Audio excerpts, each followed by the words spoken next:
महाप्रभु दीपं यदि परम ब्रह्म दीपं यदि जनार्दन दीपहरत मे पापो प्रात दीप नमस्तुते महाप्रभु धवलेश्वराय नमो नमः।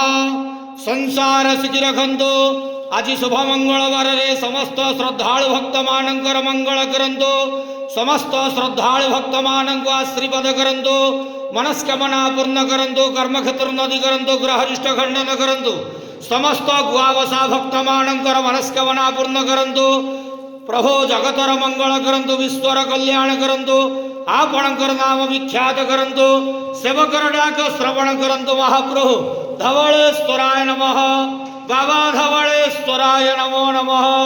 संसार सुखी रखंतु आनंद गेवार हरि बोलो। आज शुभ मंगलवार रे समस्त श्रद्धालु भक्त मानकर मंगल करंतु आनंद गेवार हरि बोल।